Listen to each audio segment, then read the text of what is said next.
Tá todo mundo ligado.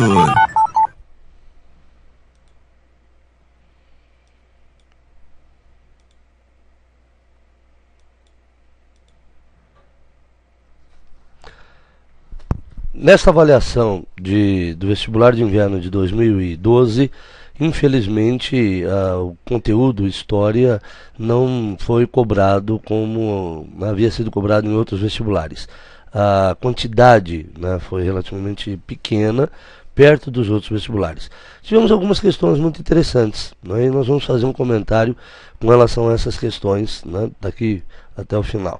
E vamos começar pela questão número 1, do gabarito 1, né, que é a questão que fala sobre cidadania. Eu vou fazer um comentário de cada uma delas, vamos ler, né, essas questões, e o comentário vai em torno das questões corretas. Assinale o que for correto sobre os significados atribuídos aos conceitos de cidadania e de cidadão, em distintos momentos da história. O primeiro dia do vestibular, ele tem que realmente direcionar o aluno a pensar de forma mais ampla. E essa questão, ela realmente é interessante nesse sentido. Ela começa falando de Grécia, da Revolução Francesa. E quem sabe, né, pensar na sociedade mais moderna, né, até os dias atuais. Então, o intuito do primeiro dia, eu acho que todas as questões deveriam, né, ser iguais a esta. Nós vamos fazer um comentário sobre ela. O item 02, que é correto.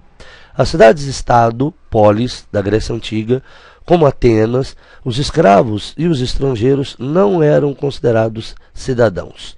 Essa é uma questão que a gente trabalha bastante quando fala de Grécia Antiga, né? O cidadão é aquele que possuía a terra, é aquele, né, que tinha recursos, que tinha dinheiro. E esses que vinham de fora para trabalhar, né, e até os escravos capturados em guerra, não eram considerados realmente cidadãos. O item 04. Em nossos dias, a cidadania está diretamente vinculada aos direitos humanos, que tiveram seu reconhecimento formal com a Declaração Universal dos Direitos Humanos, aprovado pela ONU. Questão 04. Item 04. Em nossos dias, a cidadania está diretamente vinculada aos direitos humanos, que tiveram seu reconhecimento formal com a Declaração Universal dos Direitos Humanos, aprovada pela ONU. A ONU foi criada em 1945 com esse intuito. Ela não é só um órgão que tem o objetivo de manter a paz mundial. Ela é muito mais do que isso. Ela engloba várias questões ligadas ao direito do cidadão, né, à sociedade como um todo. E essa declaração é fundamental para a gente entender que questões ligadas à sociedade, elas são trabalhadas, né, de forma bem clara, né, com relação ao que o homem pode ou não pode fazer, deve ou não deve fazer. Então, é uma alternativa correta, fala de cidadania e coloca em evidência o papel da ONU nos dias atuais. Item 08. No começo da Idade Moderna, havia uma separação entre o homem urbano e o homem rural. O termo cidadão se referia ao habitante da cidade e não diretamente às questões políticas. Bom, esses conceitos, acredito que até há muito pouco tempo ainda estavam em vigor. Na sociedade brasileira, até a década de 40, 50, isso era muito comum.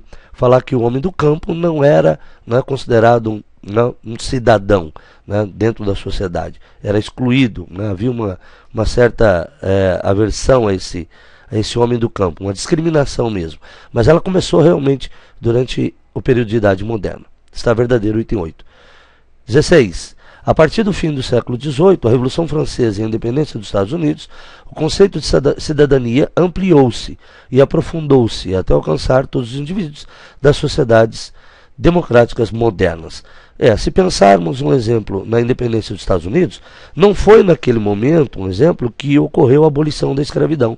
Ela vai ocorrer bem mais tarde, mas já se iniciou, né, foram os primeiros passos dentro dos Estados Unidos, né, para se levar a toda a sociedade alcançar direitos, né? E na Revolução Francesa também. Então a alternativa está verdadeira. Pensarmos na sociedade moderna, pensarmos nesse início, durante a Revolução Francesa e durante a independência dos Estados Unidos.